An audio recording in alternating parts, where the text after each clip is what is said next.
Hi வணக்கம். இன்றைக்கி கோவக்காய் பொரியல் எப்படி பண்ணுறதுன்னு பார்க்கலாம். முதல்ல எண்ணெய் ஊற்றி கடுகு போட்டுக்கோங்க. கடுகு பொரிஞ்சோடனே கடுகு பொரியட்டும். நல்லா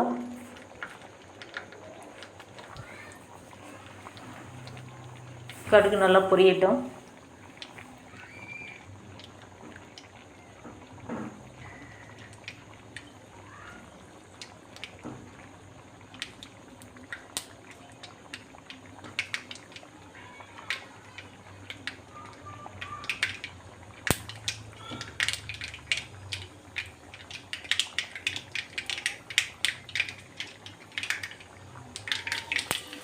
கருவேப்பிலை போடுங்க. கருவேப்பிலை போட்டோன்னே வெங்காயம் தக்காளிலாம் வதக்கி வேகமாக வெங்காயம் தக்காளி ரெண்டு ஒன்றா கொட்டிட்டு வெங்காயம் நல்லா வதக்கணுன்னே அப்புறம் தான் தக்காளி போடணும். சேர்ந்து கொட்டிட்டேன். வெங்காயம் நல்லா வதங்கிட்டு பின்னாடி தக்காளி போடணும். தக்காளி வதங்கிறதுக்கு நான் ஆல்ரெடி சொன்ன மாதிரி தான் போட்டுக்கோங்க. டர்மரிக் போட்டு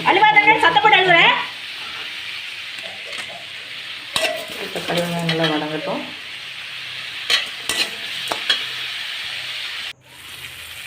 நல்லா வதங்கிடுச்சு. கோவக்காய் எடுத்துக்கோங்க. அதை கட் பண்ணி வச்சு கோவக்காயெல்லாம் கொட்டி வச்சுக்கோங்க.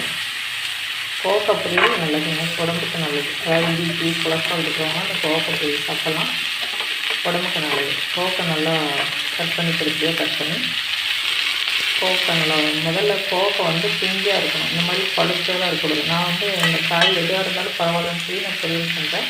இது கொஞ்சம் முத்தமாக இருக்கும். அது கொஞ்சம் பிஞ்சாக வெள்ளையாக இருக்கும், கொஞ்சம் பச்சையாக இருக்கும். இது கொஞ்சம் கலராக பழுத்துருச்சு.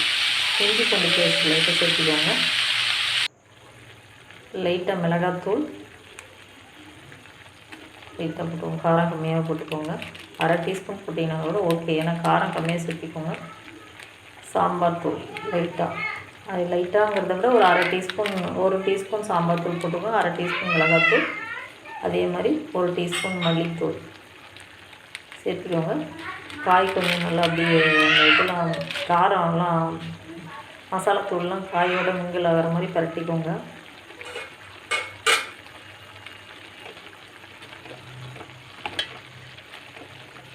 நல்லா காய் நல்லா வேகட்டும். நல்லா பூவாட்ட வேகணும். கோவக்காய் பொறுத்தவரையில் கொஞ்ச நேரம் நல்லா வேகணும். நல்லா மசாலாவோட சேர்ந்து வெந்துடுச்சு. காய் நல்லா வெந்துடுச்சு. தேங்காய் இருக்குது இல்லைங்களா, அதை திருவி போட்டுக்கோங்க. தேங்காய் நல்லா திருவி போட்டுக்கோங்க. லைட்டாக சீரகப்பொடி இருந்தால் போடுங்க. நான் போட மறந்துட்டேன். சீரகப்பொடி வறுத்து நுணுக்கி ஒரு கப்பில் போட்டு வச்சுக்கோங்க டப்பாவில். லைட்டாக சீரகப்பொடி போடுங்க.